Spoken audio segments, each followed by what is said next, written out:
Começou. Bom, então, a palestra de hoje, o professor Gustavo Viegas vai falar sobre princípios básicos de citação e referenciamento em trabalhos acadêmicos.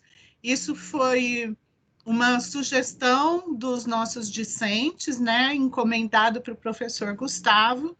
Então, aqui, essa sessão de palestras que a gente tem tido toda sexta-feira, o objetivo é divulgar nossas pesquisas, mas também atender aí solicitações, interesse de temas específicos, a gente vai tentar atender na medida do possível.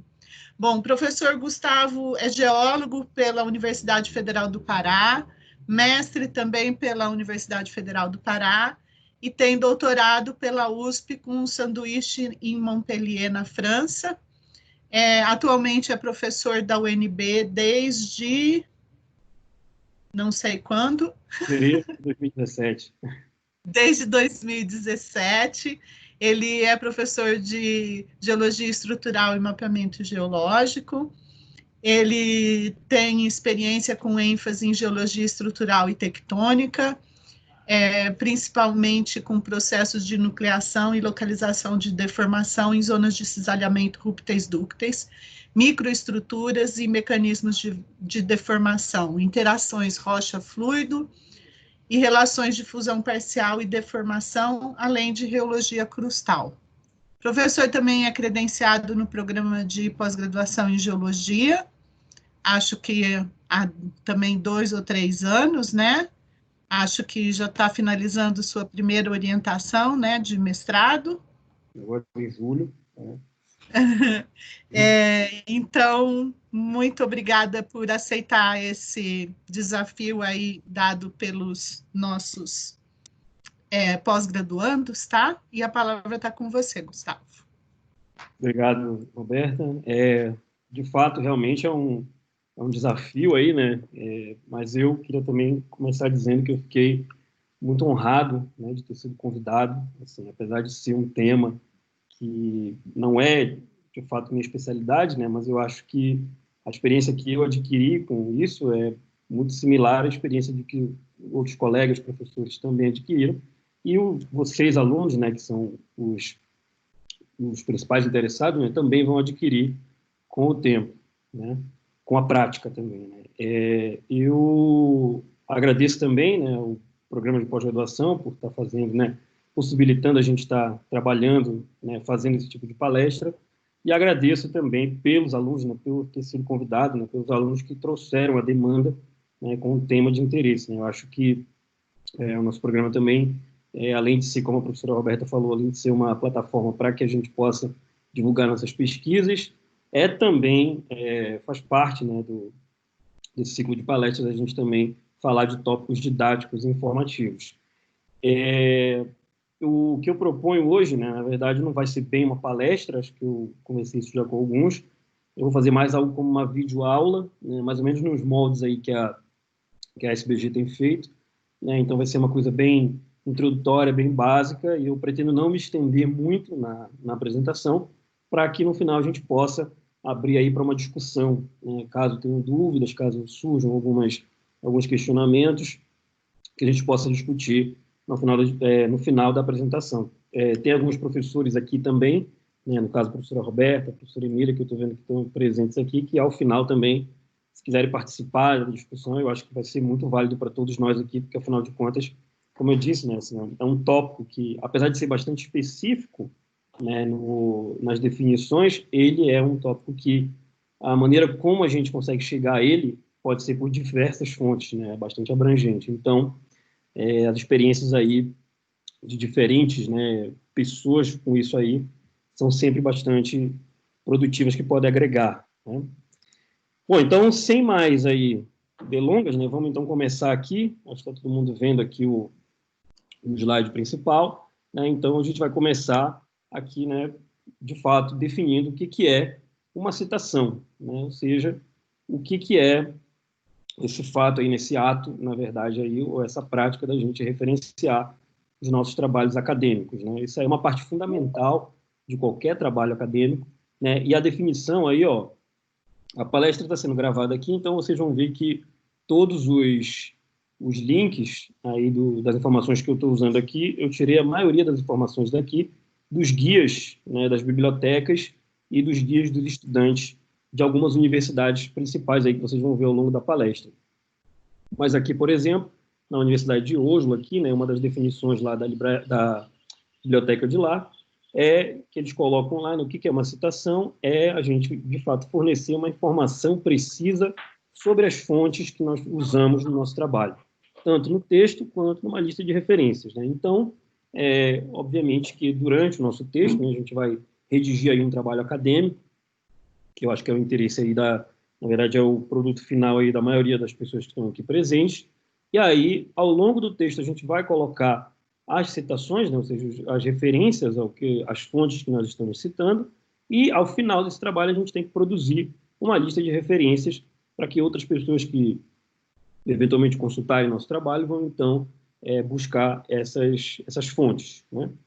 E, obviamente, uma segunda pergunta aqui, que eu acho que talvez seja uma pergunta importante para todo mundo, é por que a gente tem que citar, né? Por que se cita, né? Qual é que é o propósito, o motivo por trás dessa citação? E aqui eu enumerei principalmente quatro principais aí motivos, né? Ou quatro respostas para esse ato de citar.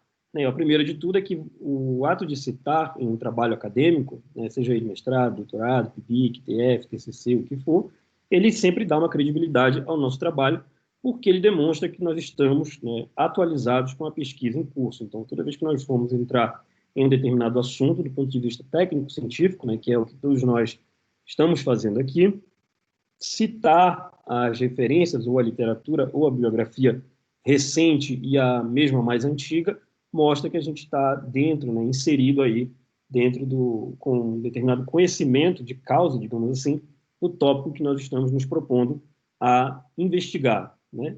A citação também, ela é muito útil e ela é muito bem-vinda porque ela também dá a possibilidade da gente discutir hipóteses alternativas, né? Ou seja, em que sentido? A gente pode citar uma obra ou um trabalho e, com base nessa citação, a gente vai, então, discutir uma possibilidade alternativa a essa ou a um conjunto de citações, ou uma corrente, né, digamos assim, de teorias e opiniões, etc., e postulados, né? E também o fato de citar é importante, obviamente, porque no futuro, né, isso vai evidenciar a contribuição da nossa pesquisa, porque a mesma também vai ser citada em algum momento, né? A partir do momento que a gente publica ou divulga uma contribuição, essa contribuição nossa, né, seja um artigo, uma dissertação, uma tese, um relatório, é passível também, né, de ser citado futuramente.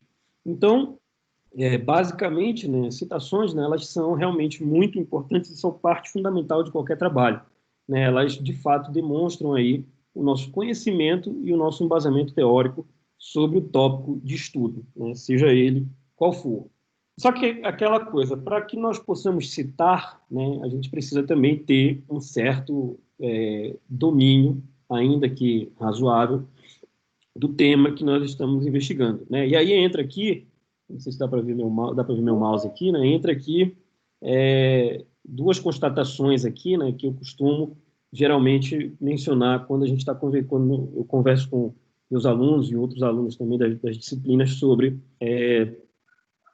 a questão da gente ler e escrever trabalhos científicos, né? Porque durante o ato de citação, né, quando a gente está citando um trabalho, a gente precisa, obviamente, ter, pelo menos, se não na nossa cabeça, mas pelo menos um local onde a gente possa consultar referências que tenham relação com aquilo que a gente está trabalhando. Para que a gente tenha essa informação mais ou menos à mão, ou para que a gente tenha essa informação mais ou menos próxima de nós, a gente precisa estar pelo menos atualizado com a leitura, né?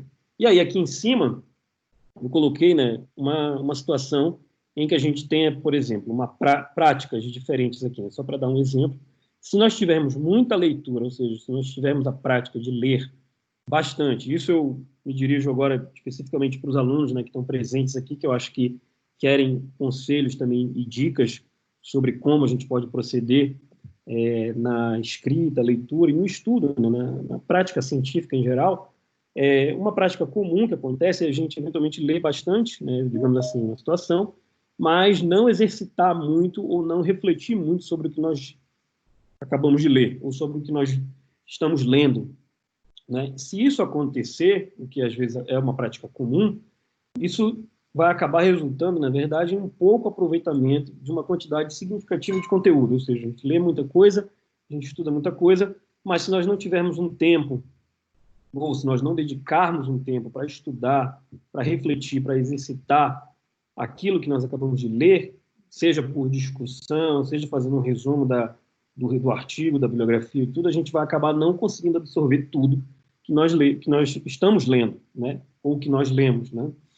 Por outro lado, o inverso, né, ele talvez seja ainda um pouco mais delicado, né? Se nós ficarmos somente no campo das ideias, né, se a gente ficar somente pensando, refletindo e tentando ter ideias novas e tudo, mas se nós não tivermos um embasamento teórico que a gente adquire com a leitura, a gente vai acabar correndo o risco aí, né, de ter uma ideia genial, né, ou seja, diversas vezes, né, mais de uma vez a gente vai acabar inventando a roda, só para depois chegar lá na frente e ver que essa nossa ideia já apareceu em algum artigo, talvez de 2, 3, 4, vezes até 10 anos atrás, né? Então, a questão, a mensagem principal para que a gente consiga, de fato, ter um bom domínio dessa prática de citação é a leitura, né? Eu vou falar mais um pouco sobre isso, mas eu já estou adiantando aqui no início, mas a leitura, principalmente o estudo, né? A leitura de artigos, dissertações, tese, qualquer material relacionado com a nossa pesquisa, é, de fato, a parte mais importante do nosso trabalho, aí, pelo menos no começo, né, para que a gente possa, de fato, estar bem posicionado dentro do nosso tema de pesquisa e, a partir daí, saber o que citar, como citar e quando citar. A gente vai desenvolver um pouco mais isso aqui para frente. Bom, dito isso, então a gente pode passar aqui para as nossas principais formas aí de citação em trabalhos acadêmicos, né? Então, já agora avaliando como que a gente começa a ver uma citação em um trabalho acadêmico. A forma mais comum, que eu acho que todo mundo aqui já fez alguma vez ou vai fazer, aí muito em breve ou está fazendo no momento, é a gente fazer uma simples referência a um determinado trabalho ao longo do nosso texto. Então, aqui tem um exemplo, vocês estão vendo aí, né, esse exemplo aí dos estudos geofísicos aí na província armoricana, né, que é ali na área limítrofe ali entre a França e a Espanha. Então, tem um exemplo aqui de um autor que fez aí um levantamento geofísico, né, nos granitos que afloram aí nessa região. Essa citação aqui, ela vem de um outro trabalho, que tem as referências, eu coloquei as referências ao final, ela vem de um outro trabalho, mas simplesmente você referencia o que foi feito e coloca a informação do autor aqui. Essa é a maneira mais simples, essa é a maneira talvez mais simples, mas a mais comum, né, e que a gente está sempre vendo, que nós estamos sempre fazendo também. Existem outras formas de citar e de referenciar, e eu separei uma aqui, que eu acho que é a segunda, eu acho, na minha opinião, né, que eu acho que, pelo menos é que eu tenho visto, é a segunda menos comum, mais comum, né? Coloquei menos comuns aqui, porque a principal é essa primeira aqui, mas a segunda forma que ocorre com mais frequência é o que a gente chama de paráfrase, né? A paráfrase é isso, consiste, então, na verdade, na reformulação de uma sentença ou de uma afirmação, alterando a ordem das palavras e, eventualmente, o vocabulário. Ela é menos comum do que essa referenciar aqui, né, esse referenciamento aqui, mas ela é muito útil para nós, né, no estudo individual. De novo, falando dessa questão da gente ler as referências, né, estudar nossa bibliografia e, eventualmente, fazer anotações, fazer resumos e tudo, é uma prática muito útil para a gente poder estudar o que a gente está tentando aprender, seja um método geofísico, seja a geologia regional de uma área, seja um método geocronológico, o que for, um método muito útil é a paráfrase, né? Então, aqui embaixo, né, tem uma referência aqui do Sawyer, né, essa referência fictícia, só para deixar claro aqui, né, e aí um exemplo de paráfrase é simplesmente afirmar o que o Sawyer afirmou, porém mudando um pouco aqui a ordem do que ele disse e mudando algumas palavras, né? Paráfrase, ela não é muito comum em trabalhos técnicos científicos, embora exista, né? Mas ela é muito útil, como eu falei, né, para quando nós estivermos estudando. Eu vou falar um pouquinho também mais lá na frente sobre isso. Bom, Depois de a gente ver essas formas aí mais comuns, né, a gente então tem que pensar agora como que a gente vai partir então para uma citação, né? E aí tem umas premissas básicas aqui, principais que eu separei, né? E em cada uma dessas aqui eu vou fazer um comentário também, né? Eu vou colocar um pouco aqui da minha opinião, né? Da minha experiência também. Mas assim, para que a gente faça uma citação correta de qualquer trabalho científico, a gente tem que partir de certas premissas ou princípios aí, né? E eu acho que o principal, que talvez o mais importante de todos, né? Eu acho que ele não poderia ser mais óbvio do que esse aí, é que para a gente citar alguma coisa, qualquer coisa que seja no nosso trabalho, a gente tem que ter lido o que a gente está citando, né? O trabalho citado. O que isso significa? Significa que se nós não tivermos lido determinada referência, não tem motivo algum para a gente colocar essa referência no nosso trabalho, né? Isso aí é uma coisa muito importante, né, que eu acho que parece muito óbvio agora, né, mas é importante que a gente frise isso aí, porque diversas são as vezes que a gente observa alguns trabalhos assim, principalmente de relatórios e tudo, em que o pessoal começa fazendo uma introdução, né, você vê uma introdução bastante extensa, com bastante citações, né, que para demonstrar que tem um apanhado de uma determinada região, um apanhado histórico da geologia de uma determinada região, e aí você vê que tem um banco de citações muito grande, né? Se as citações estão lá, é porque os autores, de fato, consultaram todas aquelas citações para poder colocar no trabalho. Isso é uma premissa básica. Tudo que tiver no nosso trabalho tem que ter sido lido, né? Pelo menos folheado, olhado as figuras, lido o abstract, introdução, conclusão, coisas tipo, mas tem que ter sido lido. Não dá para a gente citar o que não foi lido. E aí tem uma exceção, né? Eu já coloquei aqui logo no começo. Isso aqui, inclusive, foi uma das perguntas que me fizeram, né, antes da palestra. Eu coloquei aqui uma exceção, né, que é quando a gente, por exemplo, não consegue ler o trabalho. Por diversos motivos, eu vou falar um pouquinho também quais poderiam ser as situações, mas, por exemplo, quando a gente quer fazer uma citação de uma citação, que é o caso aqui embaixo, a gente usa esse termo aqui, apud, que é um termo em latim, que no contexto acadêmico ele é entendido como citado por, né? Ou seja, ele é uma referência de uma referência, né? Uma citação de uma citação. Essa aí talvez seja a única exceção que a gente pode eventualmente usar de forma correta para citar um trabalho que nós não conseguimos ler, né? Aqui, né, então falando um pouco do APUD, né, eu coloquei aqui esses exemplos aqui são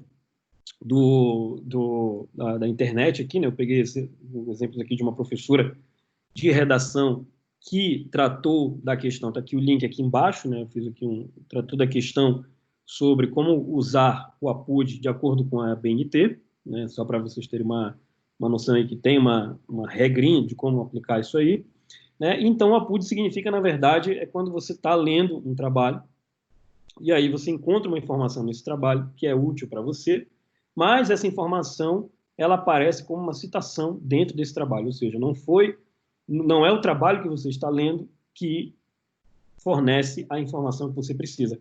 É a citação dentro desse trabalho que é o que é importante para você. E aí você quer citar, né, você quer fazer uma citação dentro de uma citação, digamos assim, a citação da citação. Parece um pouco confuso tudo, mas aqui tem um exemplo, né? Por exemplo, esse exemplo aqui, o Nard, né, em 93, aqui citando uma obra do Goff aqui de 72. Então, o Nard fez aqui modelo serial de Goff aí, falou que o ato de ler, etc, e tudo, não preciso ler aí, vocês estão vendo aí o texto, né? Então, como ficaria isso em um contexto de APUD, né? Aí, por exemplo, aqui, ó, você pode usar, você tem pelo menos 3 formas de fazer, né, essa citação da citação com base nas normas aí da BNT. Você poderia fazer de acordo com o GOF, né, que é a informação que você quer, APUD NARD, você vai direto, então, e simplesmente transcreve aqui o que o Goff falou que você tirou direto do NARD. Então, isso aqui é uma citação praticamente, aqui, apesar de usar o APUD, é uma citação praticamente direta, né, da informação que é importante para você. Aí você pode também escrever da seguinte forma aqui, segundo usar, né, fazer a transcrição da informação que você quer do Goff aqui de 72, e aí ao final você insere aqui o APUD do NARD para dizer que você tirou essa informação, incluindo aqui a referência do Goff aqui do trabalho do NARD, né? E ainda tem uma terceira forma que você pode fazer aqui, ó, que aí, na verdade, aqui seria uma transcrição, mais ou menos direta, mas percebam que aqui a gente não está nem usando o APUD aqui, né? Aqui seria uma forma um pouco mais, como se fosse parafraseado, né? Mais ou menos, embora o texto aqui da referência, ele é praticamente uma transcrição direta, né?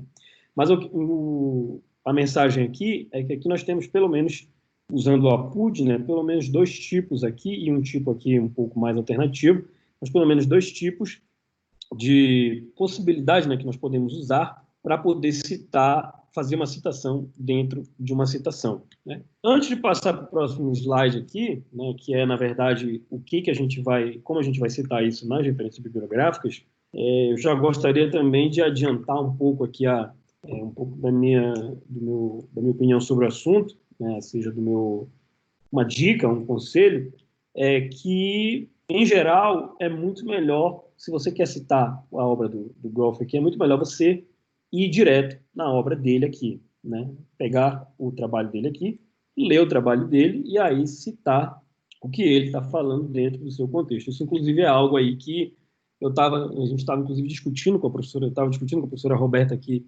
minutos antes da gente começar a apresentação, né? A gente estava discutindo justamente essa questão aqui, porque esse termo eu aprendi quando eu estava, acho que no mestrado, eu vi algumas referências sobre isso em alguns trabalhos antigos. Mas é um termo relativamente antigo, que, bom, pelo menos na minha experiência, eu não vejo mais tanto em referências mais recentes, e alguns periódicos, alguns textos, algumas revistas, elas chegam nem a aceitar esse tipo de construção, na verdade, né? Preferem que você vá direto à referência principal, ou então que você dê um jeito aí de construir a sua argumentação com base em referências que sejam de fácil acesso. Por quê? Porque muitas das vezes o APUD ele é aplicado quando você não tem acesso ao trabalho, né? Eu acho que talvez seja essa a única possibilidade de você usar o APUD de uma forma que seja, digamos assim, justificável, né? Porque sempre, no meu ponto de vista, acho que sempre a gente pode tentar ir na referência principal, que é o Goff aqui, né? Se você não conseguir, por diversos motivos, por exemplo, uma referência antiga, está numa biblioteca que você não tem acesso, não tem mais o trabalho, só tem uma cópia física, você pode, eventualmente, recorrer ao termo. Mas, sempre que possível, né, é bom sempre ir na referência principal, ao invés de ficar fazendo citação de citação. Não é errado, porque tem uma normativa aqui da ABNT, não é incorreto, mas, até para a questão de experiência própria e pessoal de cada um de nós, é sempre bom, quanto mais conhecimento teórico, né, quanto mais embasamento, quanto mais leitura nós tivermos, melhor. Então, mal não vai fazer se nós tentarmos alcançar aqui, né, realmente, né, a fonte principal, né? Aqui. Bom, aqui, né, só para deixar claro também, né, que quando a gente vai para as referências bibliográficas, no caso do APUD, né, a referência que vai entrar aqui é a referência que foi consultada e não a referência que é interessante para a gente. Porque se, no caso aqui, né, no exemplo do Nard e do Goff aqui, a referência que nós temos que colocar lá na nossa lista de referências lá embaixo é a do Nard. Né? Porque se nós colocarmos a do Goff aqui, vai dar a ideia de que nós tivemos acesso ao trabalho do Goff, o que na verdade não é o caso, porque se a gente tivesse tido acesso, a gente não precisaria usar o APUD, né? Então, na verdade, se nós colocarmos a referência do Goff, a gente vai acabar anulando o APUD, né? Então, se foi usado o APUD, a gente coloca a referência que nós tivemos acesso, que no caso foi o Nard, ok? Bom, falando sobre a lista de referências, né, a gente tem, então, que incluir nessa lista aí também, eu acho que é desnecessário frisar isso, mas é importante, né, nunca é demais a gente relembrar, a lista tem que ter todas as citações do texto. Citações que estão no texto, mas não estão na lista, tem que entrar na lista ou tem que sair do texto, ou uma coisa ou outra, sempre assim. Isso é importante, né, porque aí vocês estão vendo, né, que se a gente não fizer um trabalho correto de citação, se nós não fizermos um trabalho correto de citação, tanto no texto quanto nas referências, né, a informação que a gente está colocando no nosso trabalho, ela pode ficar descaracterizada e isso pode ser considerado plágio, né? O plágio é algo aí bastante sério, né, é uma coisa aí que é importante, né, que a gente tenha mais ou menos uma ideia de como é que isso ocorre e que a gente tenha também ciência de que isso é uma coisa que pode acontecer, né?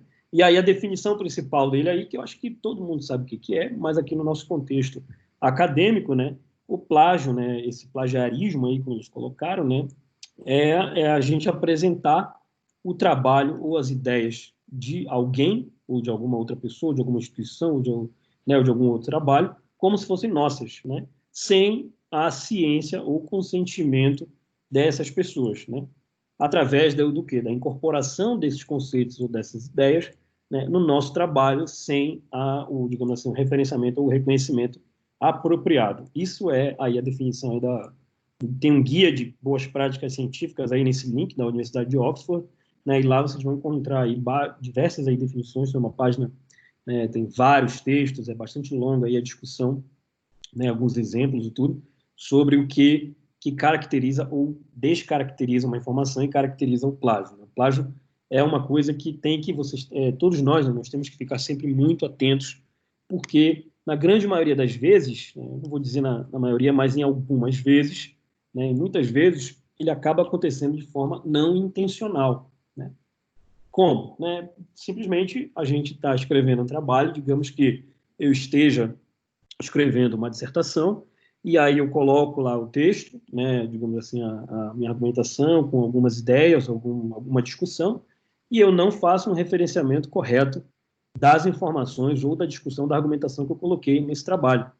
Caso parte dessas ideias aí que eu estou apresentando estejam associadas com trabalhos já publicados e eu não tenha feito esse devido reconhecimento, essa devida citação, isso pode ser caracterizado como plágio. Então, o que significa isso? Significa que a ausência de citação pode ser considerada plágio também, né? Que é uma coisa que eu acho que é importante que fique claro para todos nós. Então, todo texto ele tem que estar muito bem posicionado e caracterizado do ponto de vista da consulta bibliográfica, né? Porque se a gente deixar de citar e colocar informações que eventualmente são senso comum, coisas desse tipo, assim, todo mundo sabe, todo mundo conhece, mas a gente esquece de citar, isso pode, eventualmente, ser caracterizado como plágio. Né?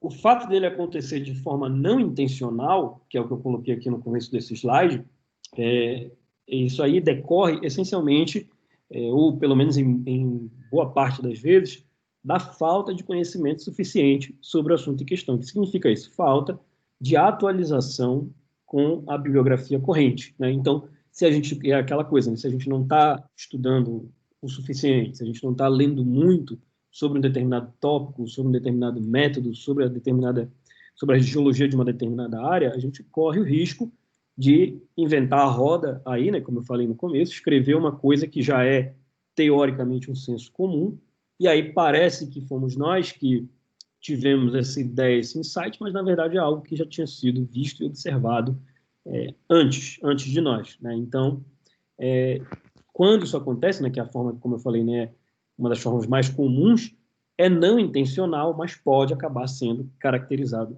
como plágio. Aqui embaixo tem, então, as três principais formas de plágio aí que acho que são mais diretamente identificáveis em trabalhos científicos. Né? Lá, se vocês entrarem nesse site aí, no Guia dos Estudantes ainda da Universidade de Oxford, que foi de onde eu tirei essas informações aqui, tem diversas, digamos assim, são muitas, acho que são mais de 6 ou 7 formas que são caracterizadas como plágio. Eu peguei só as principais aqui dentro do nosso contexto de trabalhos acadêmicos, mas para vocês terem uma ideia, quem tiver curiosidade de olhar lá depois, para vocês terem uma ideia, tem até um tópico que fala, por exemplo, em trabalho de grupo, ou seja, vocês estão numa disciplina na pós-graduação, digamos, seminário 1, e aí vocês fazem uma discussão, um grupo aí de 3 pessoas, faz uma discussão, e aí a pessoa que vai apresentar, apresenta como se o trabalho fosse só dela, coisa assim. Então, vejam que a abrangência, ela chega a ser bastante grande, né, dentro desse tópico. Então, eu recomendo que vocês deem uma olhada lá, né, para além dessas informações aqui, deem uma olhada lá, porque é algo que vale a pena todos nós estarmos aí cientes do que significa. Estou olhando aqui, parece que cortou o texto aqui. Opa, cortou o meu texto aqui do... Mas, enfim, Na verdade, eu coloquei aqui essas três, né? Vejam aqui que tem a primeira forma, né, que ele chama aqui de verbatim, né? Ou seja, palavra por palavra, uma citação palavra por palavra, sem o próprio referenciamento. Essa aqui, eu acho que, né, é a mais óbvia e também a mais, como eu posso dizer assim, a mais fácil de identificar, mas que também, né, é aquela assim que se torna a mais assim esdrúxula de todas, né? Porque é absolutamente inadmissível, né, em um trabalho científico que nós tenhamos um texto que tem literalmente, né, uma cópia, né, palavra por palavra, de uma outra fonte que nós consultamos, sem que essa fonte seja dada a ela, né, o devido crédito. Né? Se tivesse referenciado, tudo bem, não tem problema, é uma citação direta, mas se nós fizermos isso sem a citação, acaba se tornando algo completamente fora digamos assim, do aceitável, né, para um trabalho científico. A segunda forma também parece bastante óbvia e parece bastante, né, digamos assim, né, gritante, mas é também algo que acontece, né, que aí é o copia e cola, né, o famoso Ctrl+C, Ctrl+V, que também, né, embora a gente fala assim dessa forma, todos nós aqui, né, parece algo que é impensável de se fazer, mas acontece porque se não acontecesse não ia estar caracterizado como plágio, né? Não ia ser considerado como plágio, né? Mas a questão do copiar e colar da internet sem referenciar a fonte também é algo, né, que não tem como ser aceito, né, se não tiver o referenciamento. Então, se for feito sem a citação, é também plágio. E essa terceira aqui, que eu coloquei, que é a questão da paráfrase, ela eventualmente acontece quando a gente está traduzindo textos do inglês para o português. Porque nós, né, temos acesso aí, né, a nossa principal fonte de bibliografias aí, né, ela está toda em inglês, né? Então, muitas das vezes, quando a gente vai estudar, isso é uma prática comum, a gente pode pegar um texto até para testar o nosso conhecimento na língua inglesa, a nossa habilidade aí de leitura e compreensão, a gente pode tentar traduzir o texto do inglês para o português. Muitas das vezes que isso acontece, a gente acaba fazendo essa tradução. Quando a coisa vai ficando um pouco mais livre, né, a gente vai pegando um pouco de familiaridade com a prática, a gente pode acabar eventualmente por um lapso, por qualquer outra coisa, de novo, não intencional, né, a gente acaba esquecendo de inserir a referência.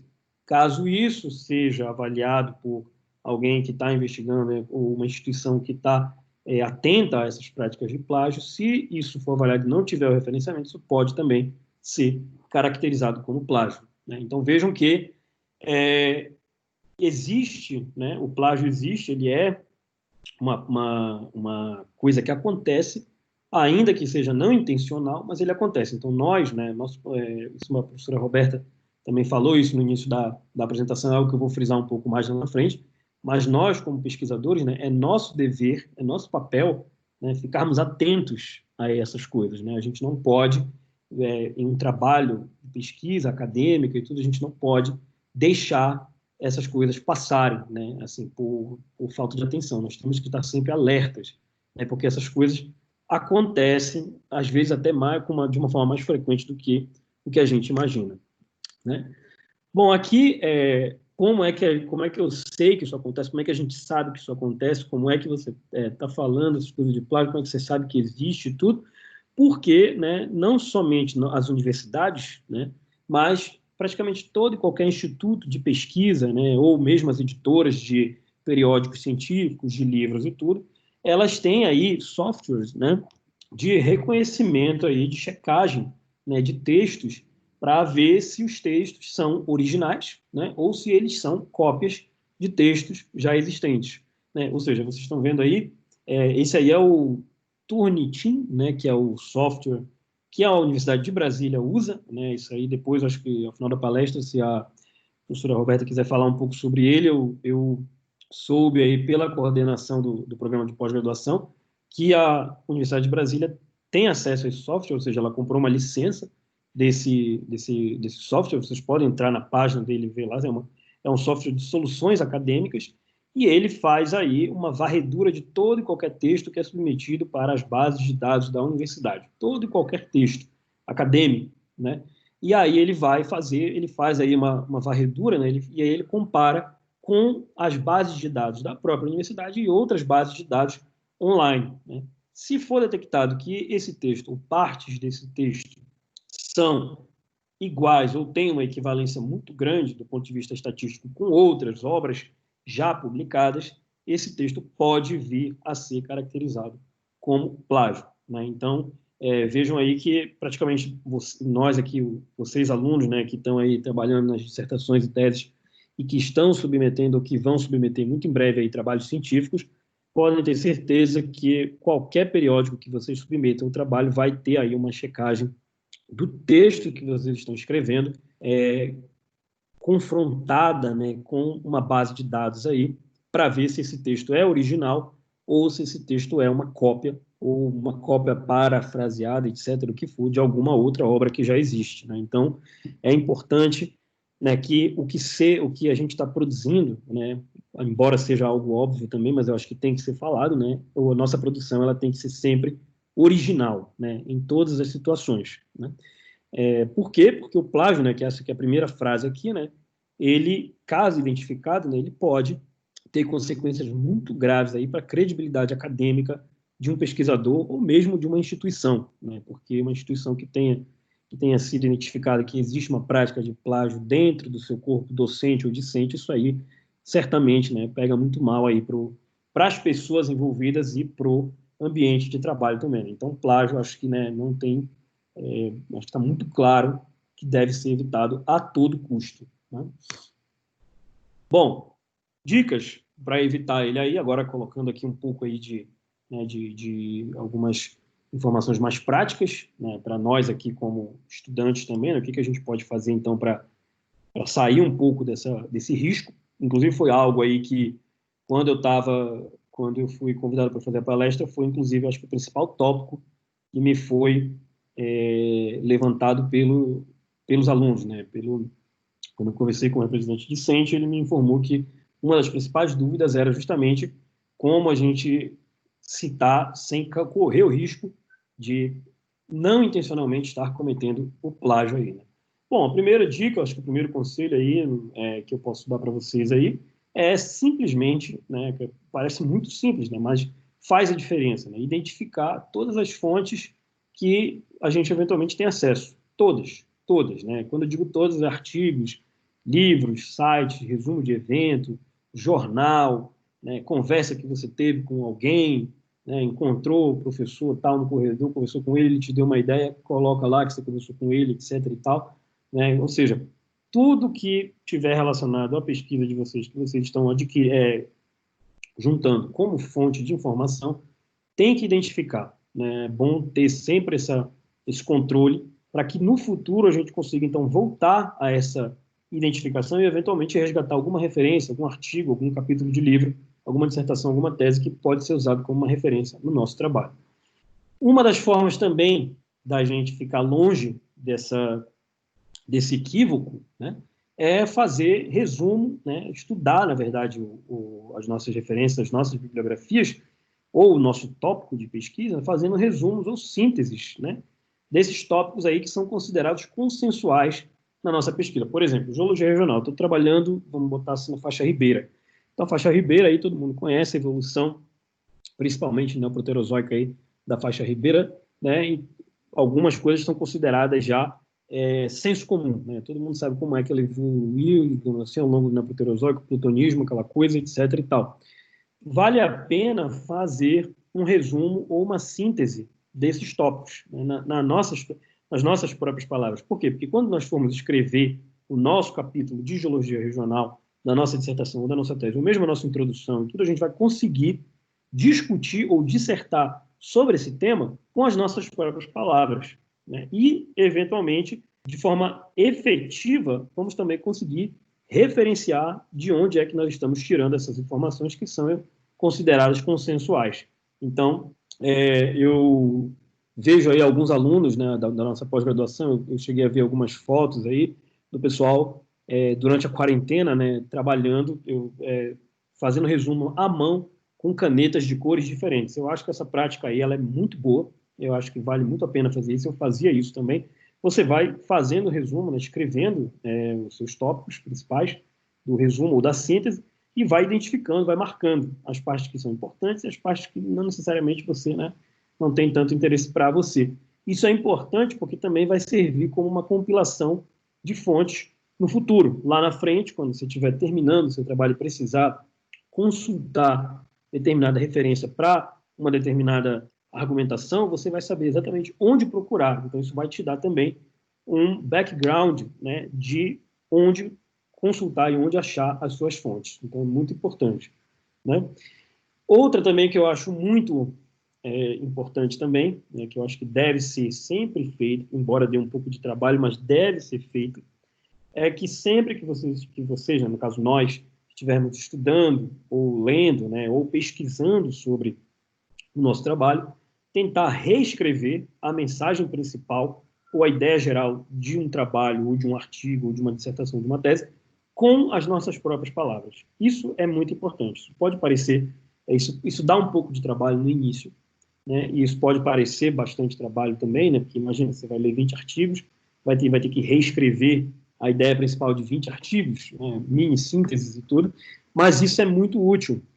Isso é muito útil porque isso também dá um pouco de desenvoltura textual para nós na hora de preparar o nosso texto, né? Isso vai se refletir lá na frente com um pouco mais de, digamos assim, de familiaridade em como escrever um texto técnico-científico se nós nos habituarmos a reescrever as ideias principais de determinados trabalhos com as nossas próprias palavras. É como se nós tivéssemos uma discussão, né, entre nós mesmos, né? Isso é importante, isso é muito importante, e eu recomendo também que seja sempre feito, né, sempre que for possível, porque, como eu falei, isso vai dar para a gente, né, um pouco mais de conforto na hora de escrever, sem correr o risco, né, de, eventualmente, citar algo e não fazer a citação, ou seja, dar uma informação e não fazer a citação, porque aí a gente vai exatamente saber que a gente está reescrevendo ou que a gente está tratando de uma informação que a gente tirou de um determinado trabalho. E, como eu falei aqui, nesse último aqui, se a dificuldade surgir, né, que geralmente ela ocorre principalmente no começo, quando a gente se predispõe a começar com isso aí, quando a gente começa nessa prática, se a dificuldade surgir para reescrever uma ideia geral de um trabalho, é porque geralmente falta leitura, né? Então, assim, parece muito básico o que eu estou falando, né? Eu acho que, né, não é novidade para ninguém, mas, assim, se nós estivermos com dificuldade de escrever, é porque falta ler, né? Isso aí eu acho que, né, seja inglês, português, francês, etc., o que for, mas falta um pouco de embasamento teórico, né? Um pouco de embasamento literário, digamos. Não vou dizer literário, porque, né, remete aí à literatura em geral, mas um pouco de embasamento das referências bibliográficas do nosso tópico, né?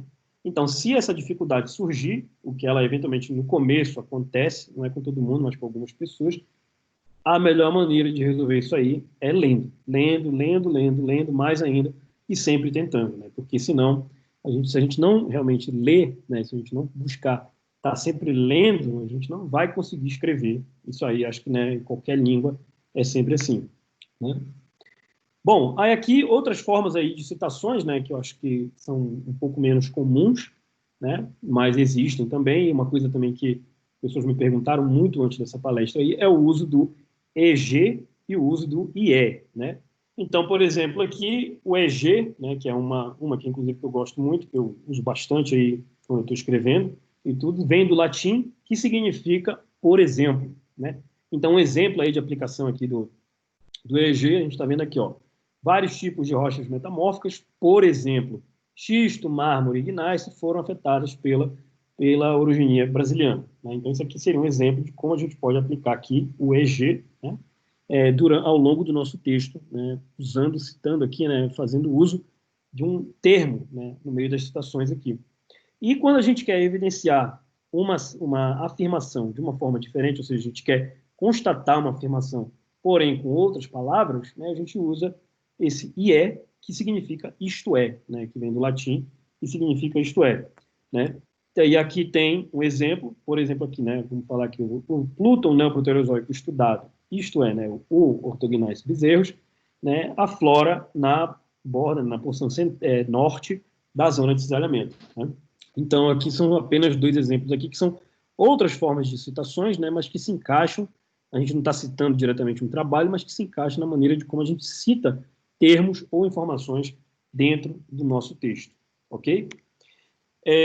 Quando a gente está, então, fazendo citações aqui, outras formas aqui, né, de, por exemplo, comunicação pessoal ou dados não publicados. Isso foi uma coisa também que muitas pessoas me perguntaram aí também, né? E aí eu botei um exemplo aqui, ó, como é que a gente cita, né, uma comunicação pessoal dentro aí de um texto, né? Então, aqui tem um exemplo, né, que eu coloquei essa parte aqui, né, dá para a gente ver, valores aqui da análise informacional, eles aqui, ó, se sobrepõem com aqueles para o Ciano-Granito São José do Campestre. Elton Dantas, Comunicação Pessoal 2020. Né? Então, isso aqui significa que os resultados que eu obtive aqui no meu trabalho aqui, né, eles, na verdade, se sobrepõem aos resultados obtidos aqui pelo Dantas, conforme informado aqui por uma comunicação pessoal. Né? E o outro caso aqui é quando a gente quer citar um dado não publicado, né, que aí a gente coloca a informação aqui, ó, as medidas do eixo C, de 5 amostras, né, dados não publicados, apontam para a deformação de alta temperatura, deformação do quartzo de alta temperatura. Vale ressaltar aqui, gente, que esses dois exemplos aqui, eles não entram na lista de referências lá embaixo. Então, eles aqui só estão aqui no texto, tá? Mas são dois tipos que nós podemos usar, embora não muito comuns, mas existem, né? Aí vocês vão ver que existe, dá para ver por aí, mas, novamente, não é uma questão de importância ou de relevância. Mas, como nós estamos fazendo trabalhos científicos que são sempre, que a gente tem que sempre, digamos assim, insistir para que eles sejam citados, né? A gente tem que primar por uma citação eficiente, é sempre bom que nós coloquemos nos nossos trabalhos referências que sejam citadas, né? Porque, por exemplo, aqui não vai dar para fazer uma citação de uma citação dessa comunicação pessoal. Aqui, muito menos, né? Ou seja, a gente pode até fazer a citação da citação, pode fazer, usando a CURI, etc. e tudo, mas é sempre bom usar um dado que seja passível de ser citado. Isso, novamente, uma dica, né? Mas, ainda assim, existem casos em que vocês podem estar às voltas com essas situações aqui, e aí, nessas situações, dá para fazer esse tipo de citação, ok? Bom, aqui já para encerrar, porque, né, como eu disse, né, eu não queria me estender muito aqui, a gente já está fechando aí 1 hora, eu não queria me estender muito na palestra, porque eu acho que vale a pena a gente discutir um pouco aí, né, ao final. Eu coloquei aqui um slide final aqui de boas práticas, né, que acho que são mais aqui dicas, aqui, conselhos para todos nós aqui, né, que somos professores, pesquisadores e estudantes, né. Então, aqui, principalmente aqui, né, para nós aqui, né, na parte da pesquisa, né, uma coisa que é muito importante é a gente assumir a responsabilidade pelo nosso próprio trabalho, né.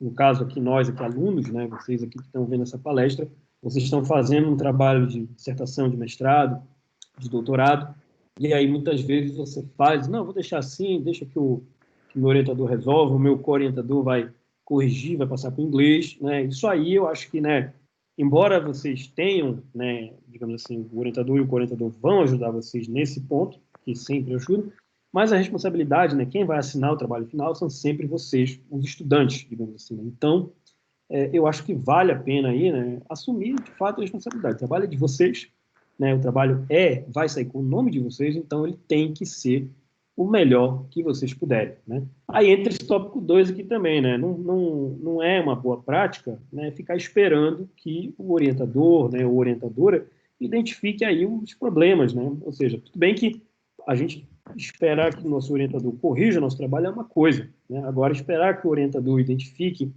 problemas aí porque nós não queremos ou não temos dificuldade e tudo, não é assim, né? Eu acho que não é o melhor caminho, né? O melhor caminho é, de fato, ser proativo, correr atrás, ainda que seja aquela coisa, pô, mas vou encher o saco.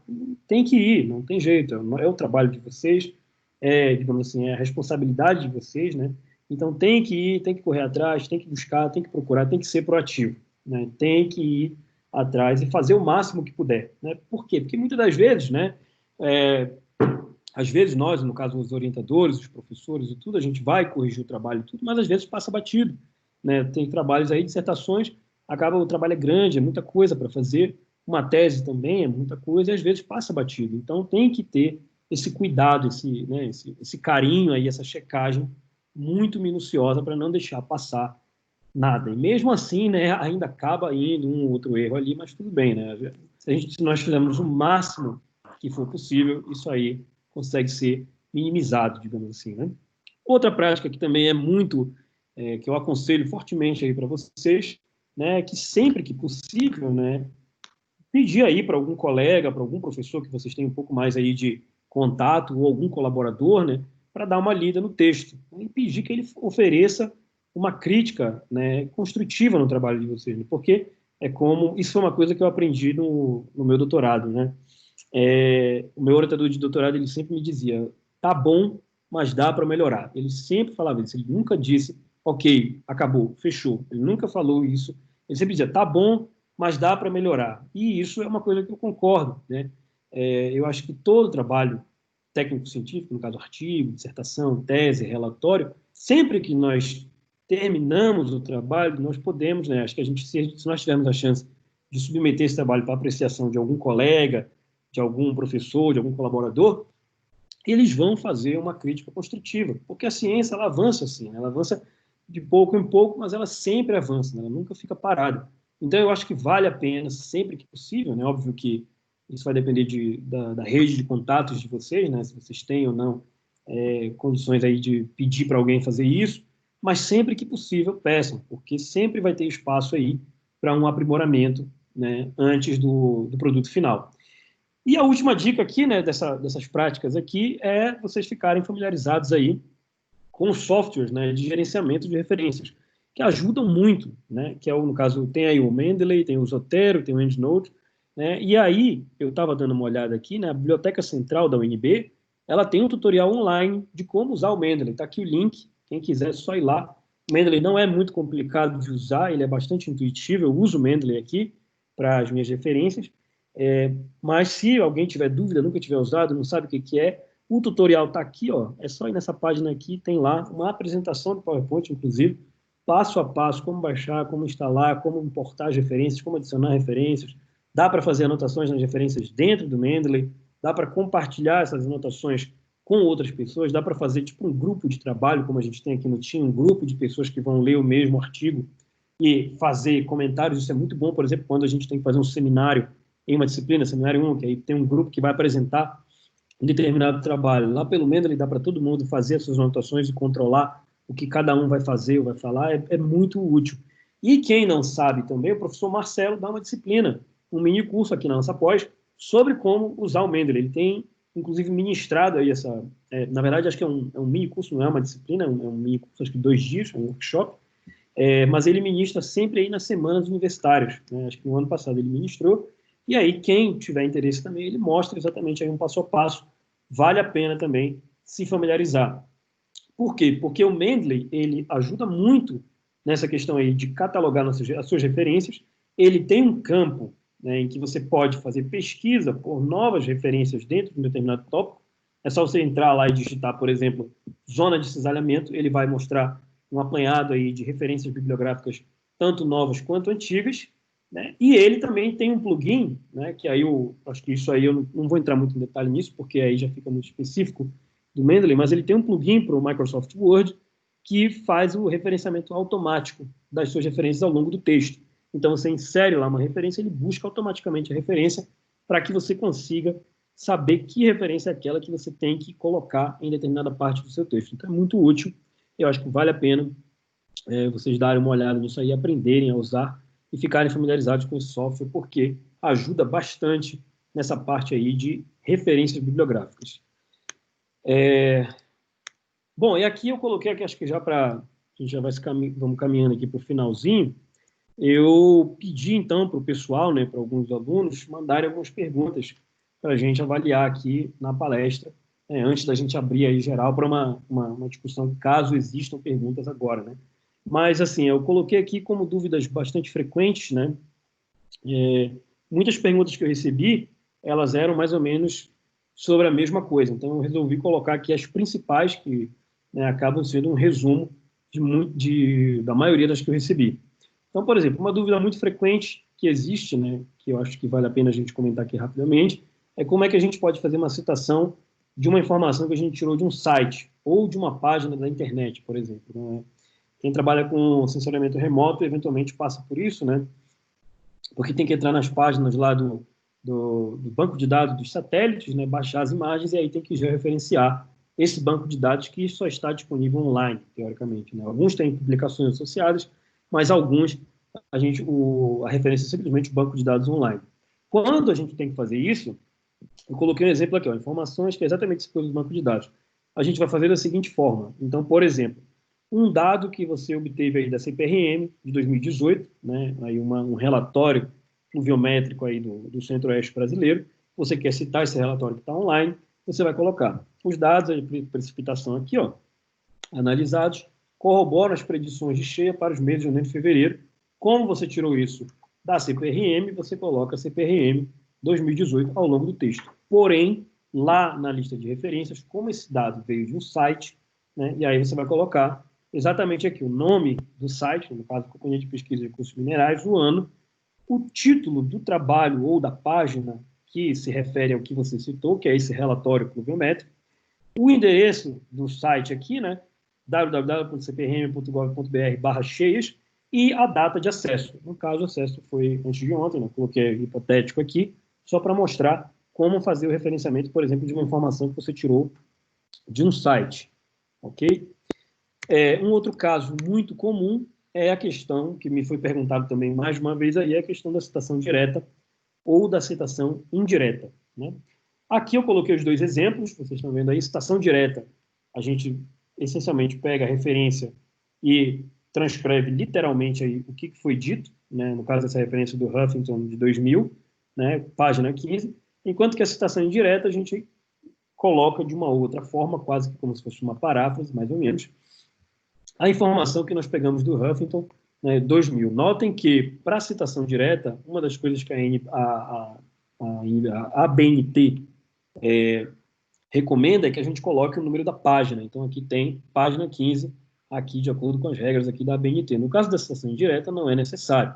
E vocês também já devem estar cientes aí, né, que em trabalhos técnicos científicos como os que a gente desenvolve aqui, é mais comum que a gente use a questão aqui, a citação indireta, né?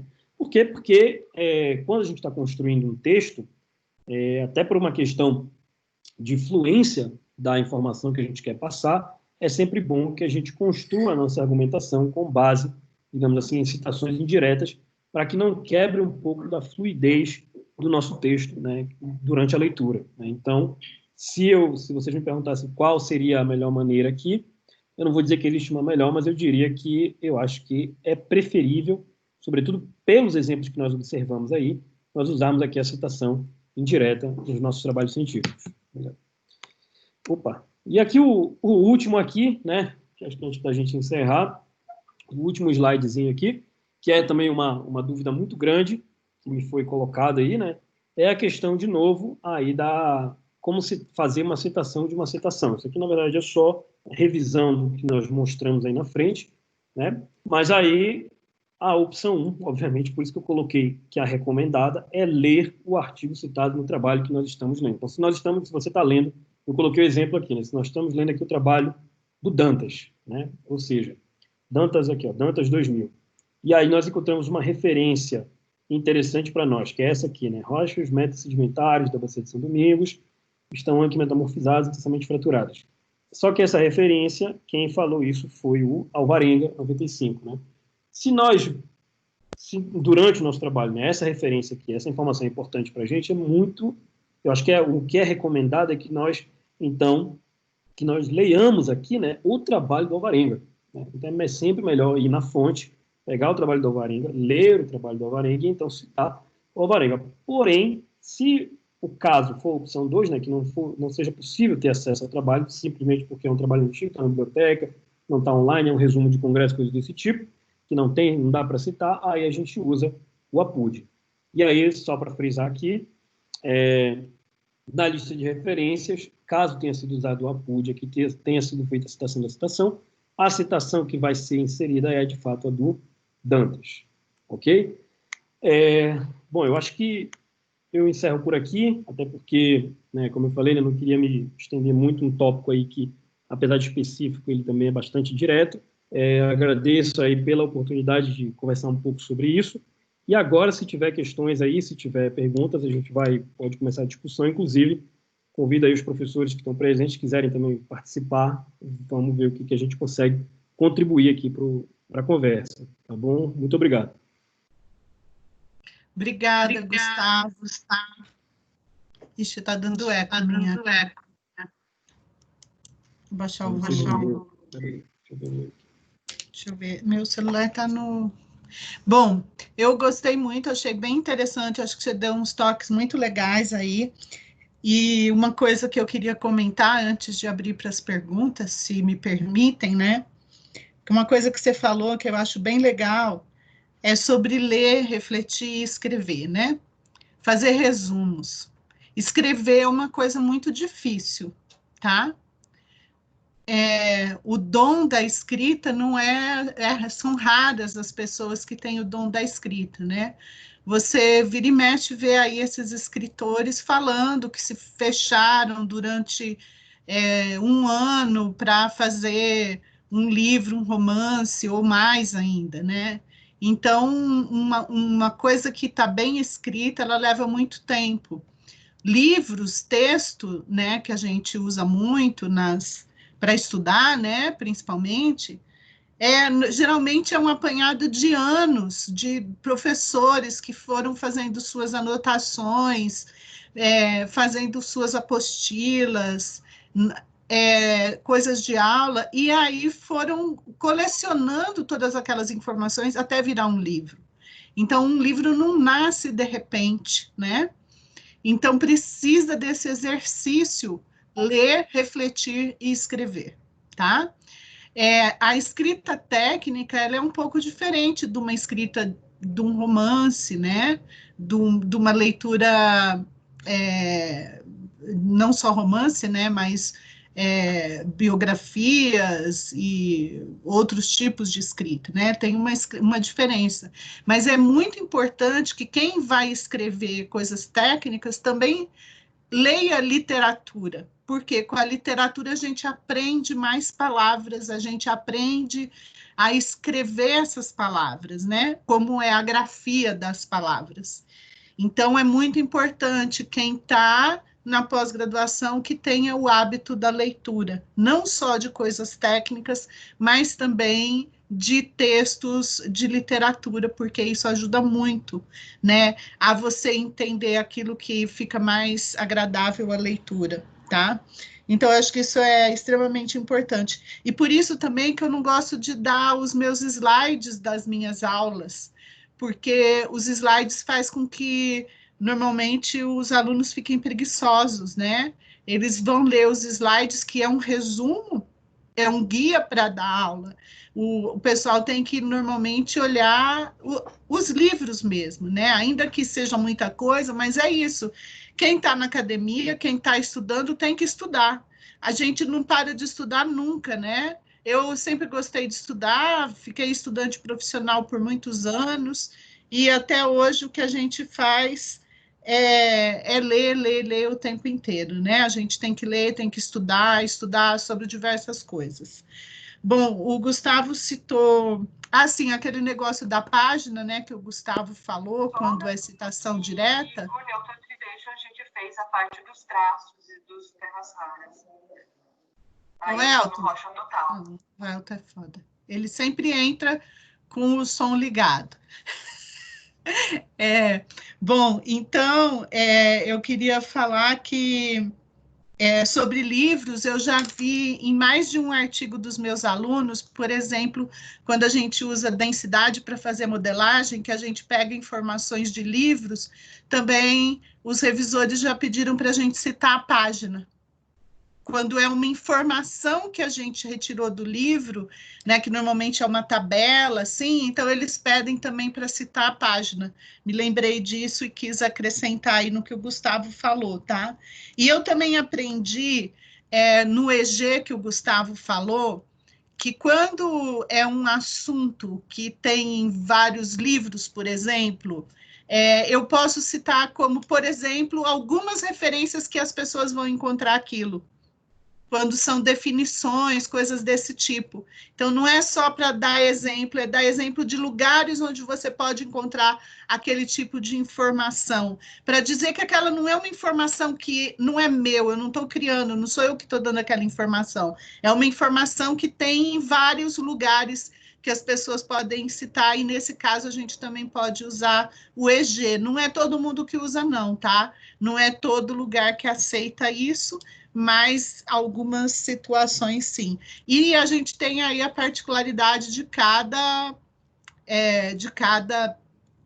revista que a gente vai publicar, de cada editor, tá? Então a gente tem que, na hora de fazer citações, tudo isso que o Gustavo falou é uma coisa bem geral, mas tudo que a gente for fazer, a gente precisa consultar como é que aquele editor, aquela revista vai aceitar e vai pedir para a gente citar.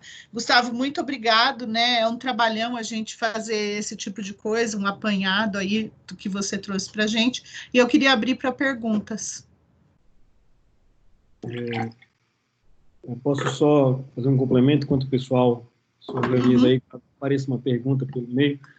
Mas só complementando, eu concordo também com tudo aí que você falou, né? Eu acho que essa questão aí da leitura, de fato, escrever não é uma coisa trivial, sobretudo para, né, muitos de nós assim que nos acostumamos, por exemplo, a trabalhar muito em laboratório ou fazer muitas outras tarefas um pouco mais analíticas, né? Escrever realmente é uma coisa que às vezes é muito difícil, na grande maioria das vezes. A maioria das vezes o que acontece, acho que está tudo aqui, mas na hora de botar no papel, né, você consegue visualizar perfeitamente, mas no papel é sempre aquela coisa. E isso é um recado também que eu acho que a professora Roberta já falou, mas eu dou para vocês também. Isso é assim, a gente vai viver a vida inteira com essa sensação. Vai ficando um pouco mais, assim, digamos, né, mais tranquilo com o tempo, mas sempre tem esse tipo de coisa. E de fato, a importância é a leitura. Leitura é o principal. Eu acho que não tem realmente para onde a gente correr com relação a isso. E uma coisa também, né, que você falou, Roberto, que eu concordo 100%, é que, né, o nosso trabalho acadêmico, ele pressupõe a leitura como parte fundamental do trabalho, né? Então, uma das nossas funções como acadêmicos aqui, todos nós, né, que estamos fazendo dissertações, teses, trabalhos, projetos e tudo, a gente tem que se familiarizar com a leitura, com a escrita e com a leitura, porque sem isso fica muito difícil a gente ter um embasamento teórico para poder, de fato, desenvolver uma ideia, ou um tópico, ou, né, uma hipótese, digamos assim. Né?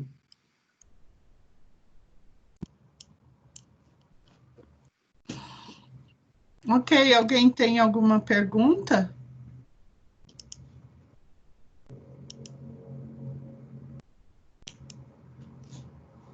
Ninguém? Eu tenho uma pergunta. Essa foi boa, então, hein? Deu para cobrir tudo, então. Eu tenho uma pergunta. Vocês estão me ouvindo? Sim, sim. Parabéns, professor, pela palestra e pela live. Foi ótima, extremamente esclarecedora. A minha dúvida é em relação ao APUD.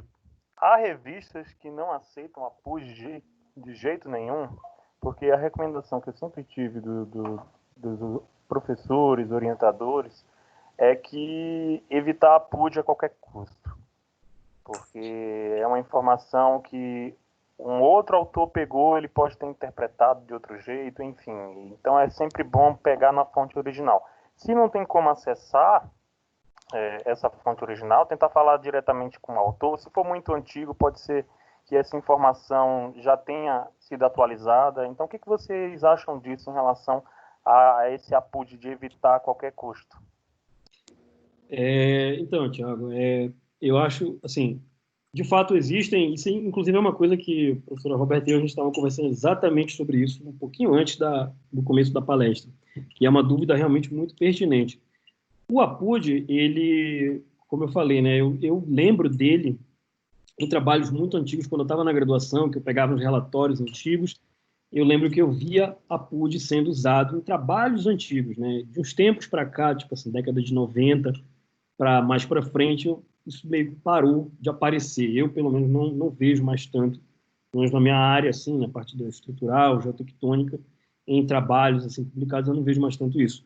De fato, existe essa recomendação de não usar a PUD a qualquer custo, né, assim.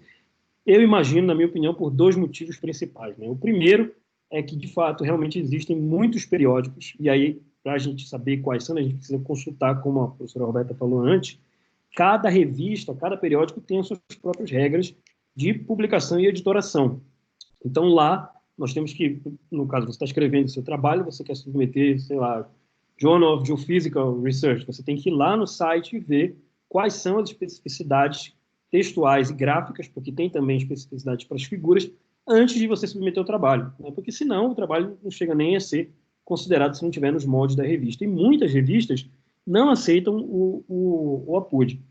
E aí eu acho que isso tem um pouco a ver com o segundo motivo. Por quê? Porque é aquilo que a gente falou na palestra. É sempre melhor você ir realmente direto na fonte, né? Então, se você está lendo um trabalho que você quer fazer uma citação de uma citação, é muito melhor você ir na citação, né, na segunda citação. Ou seja, no caso do Alvarenga e Dantas, se você está lendo o trabalho do Dantas, você encontrou uma informação dita pelo Alvarenga, é muito melhor você ir no Alvarenga, né?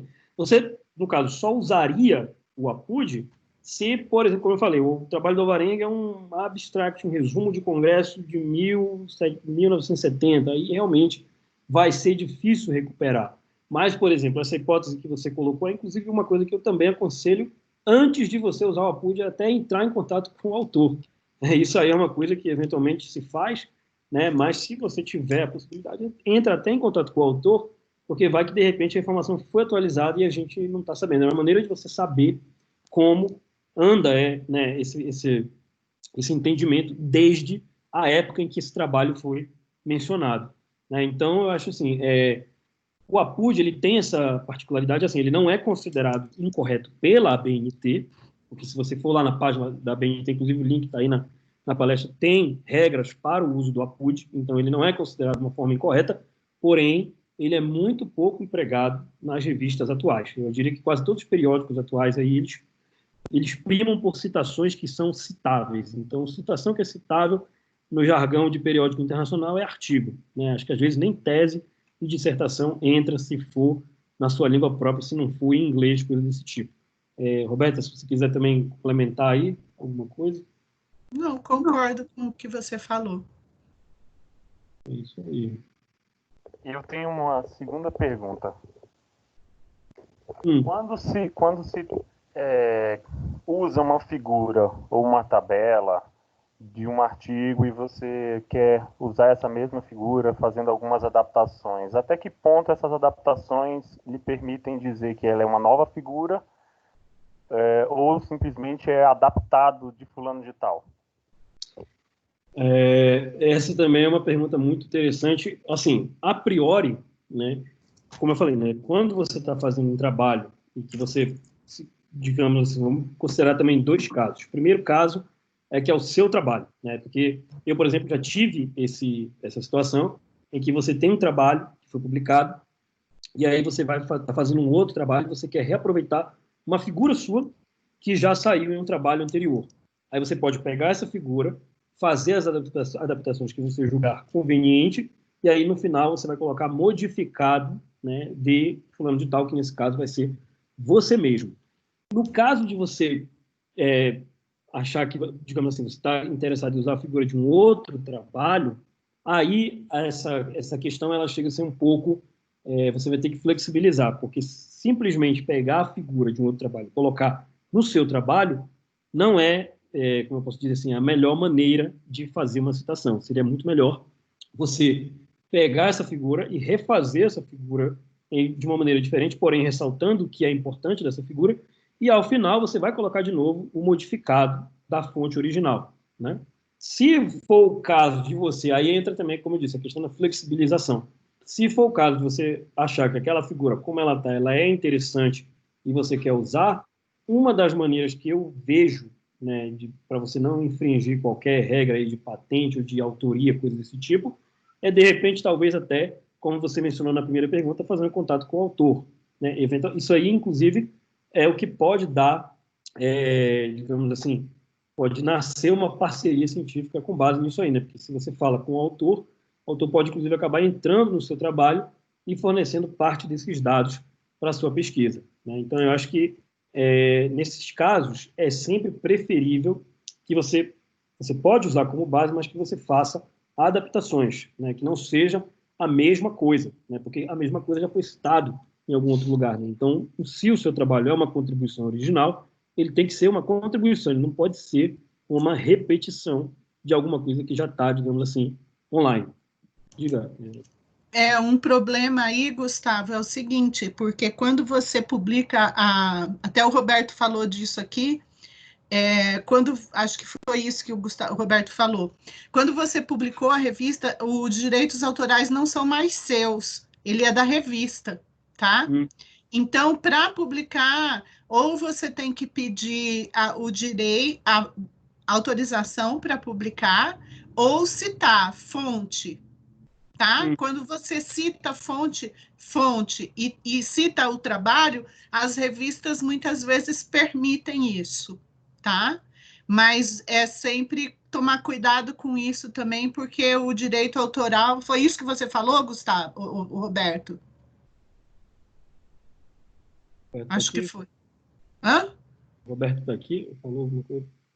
Tá, ele mandou uma mensagem aqui. Sim, ele falou que foi isso mesmo que ele disse. Então, a gente tem que tomar bastante cuidado com isso, tá? O Gustavo também citou sobre, como que é o mesmo nome? O programa que a UNB comprou?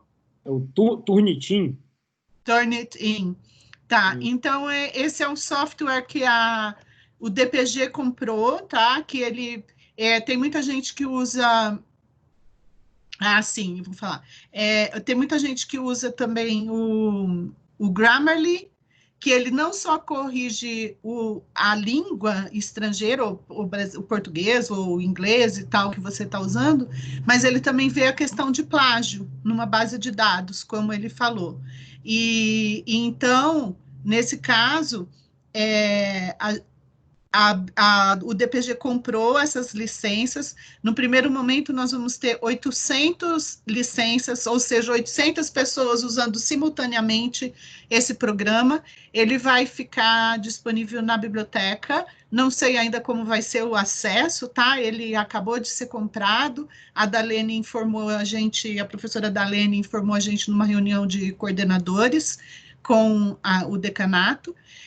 O Roberto falou no caso para eu falar do ResearchGate, por exemplo, se eu vou lá e coloco o meu artigo no ResearchGate, às vezes o próprio ResearchGate retira, porque eu não tenho autorização para colocar o artigo lá. Quando a gente publica um artigo, a gente recebe o link para divulgar entre os nossos colegas, e aquele link, normalmente, ele tem validade por 30 dias, 60 dias, depende da política de cada revista. E aí a gente divulga, né? E o pessoal pode, nesse período, fazer o download do PDF, mas depois, muitas vezes, ele fecha, e depois do tempo que decorre lá, depende da política de cada revista, tá? E também tem esse site russo aí, né, que vocês ficam usando para baixar as coisas, tem que tomar muito cuidado com isso, e é extremamente importante a gente usar o periódicos CAPES, tá? O periódico CAPES, ele tem acesso pela rede da UNB de forma simples, também a gente tem como usar remotamente, usando o nosso login do e-mail oficial da UNB, tanto dos docentes quanto dos discentes, tá? E a manutenção do serviço, ela tem como base a estatística de uso. Então, para a gente continuar tendo periódicos CAPES, que a CAPES paga isso, né, para o nosso uso, a gente precisa acessar e usar. Então, é extremamente importante que a gente use essas bases de dados e que a gente tenha acesso, tá? Para a gente ter continuidade disso. Acho que era isso que eu tinha. O Rodrigo Tocuta também quer fazer uma pergunta. Está com você a palavra, Rodrigo. Boa tarde, professora. Boa tarde, professores. Parabéns, professor, pela palestra, foi excelente. é mais para chamar atenção sobre a citação de programas, professores. É que, às vezes, tem a questão de que você faz um determinado uso, né? E, às vezes, você tem que citar o procedimento. Só que, muitas vezes, alguns programas têm o problema da licença. Como, por exemplo, acho que todo mundo aqui já preparou um mapa, tem que...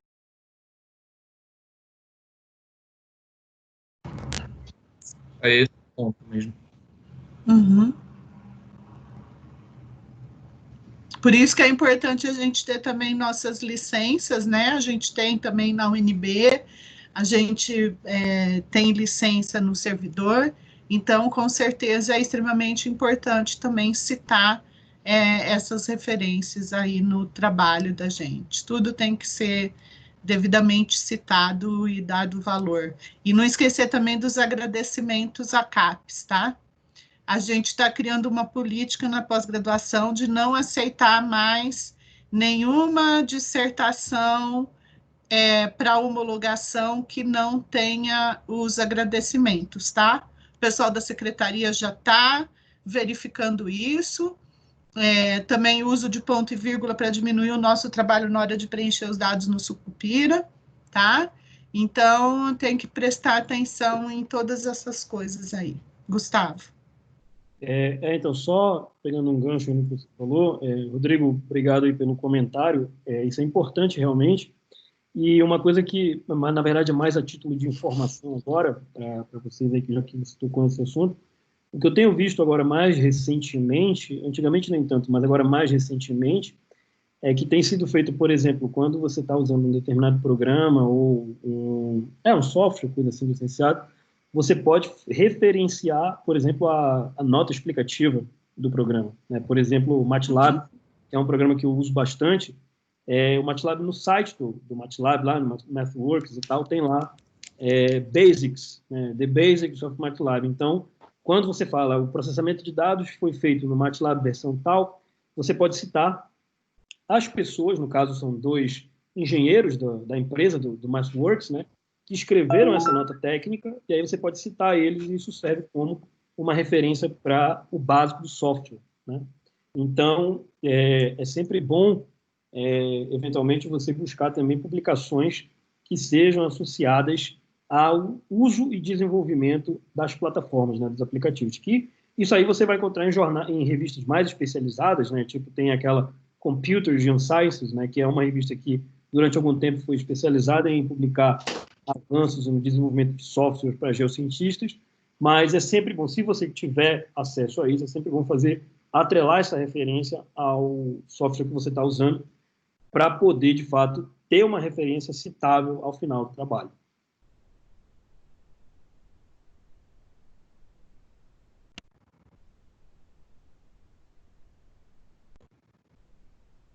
O Roberto travou. Travou? Roberto? Travou.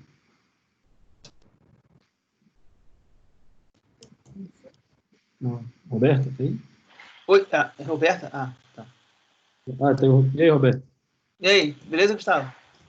Bem? Ixi, Roberto travou.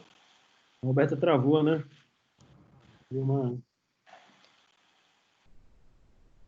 Eu tenho uma sugestão em relação a programas que a gente pode usar contra plágio.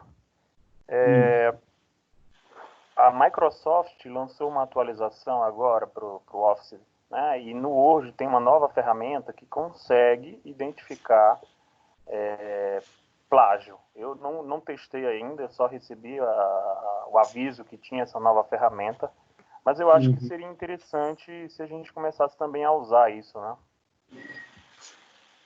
Isso. Eu também, eu ouvi na verdade, eu recebi também uma mensagem sobre esse novo recurso, há um tempo atrás, na verdade.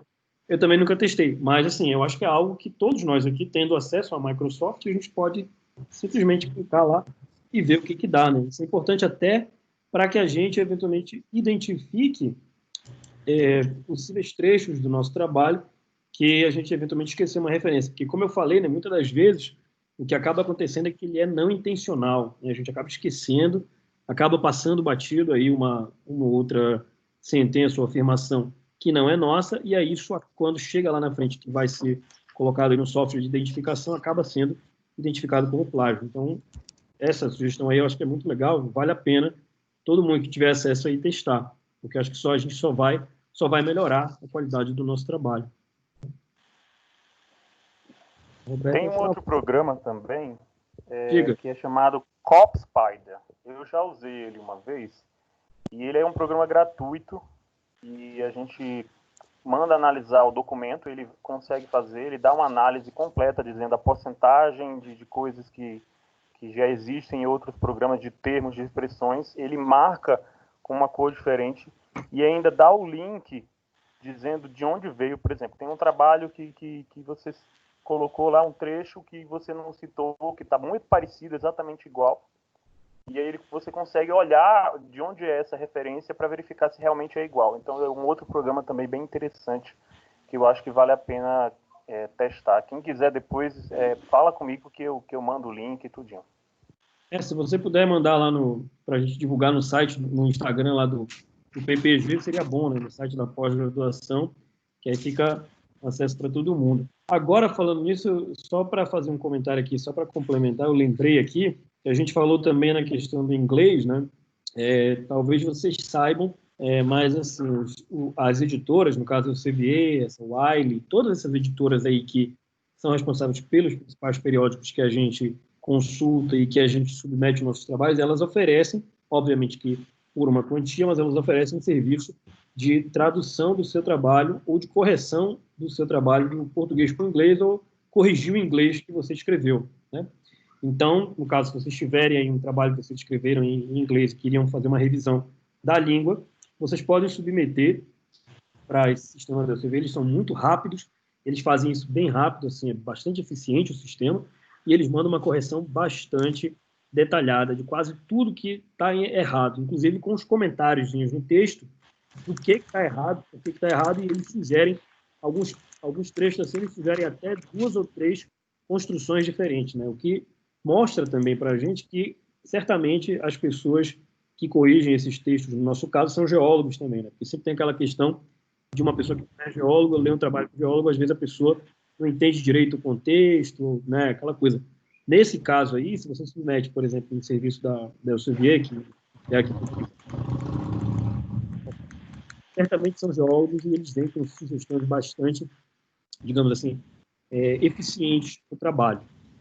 Óbvio que tem um custo, mas eu acho que vale a pena aí, quem quiser submeter o trabalho para uma revisão, aí vale a pena olhar lá esses serviços aí, porque eles são muito eficientes.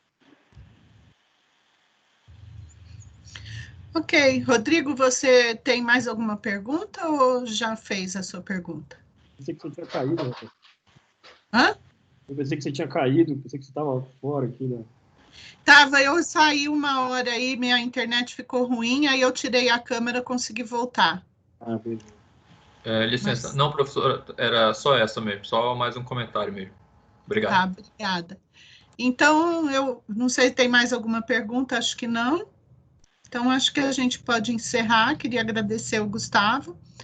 Na próxima semana, vou aproveitar a propaganda, não tenho o título ainda, mas quem vai quem vai fazer uma palestra na próxima sexta-feira vai ser o professor Guilherme,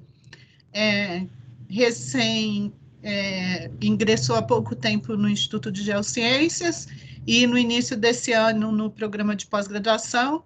Então, ele vai falar aí do trabalho dele, e aí vai ser mais uma apresentação técnica. Assim que eu receber o título, eu vou divulgar para vocês. Muito obrigada, Gustavo, tá? Obrigada, pessoal, pela presença e até sexta-feira que vem para uma nova palestra. Obrigada aí a todos. Obrigado, Roberto. Obrigado aí, pessoal. Bom final de semana. Tudo de bom aí para todo mundo. Obrigada. Eu vou encerrar a gravação. Tá bom.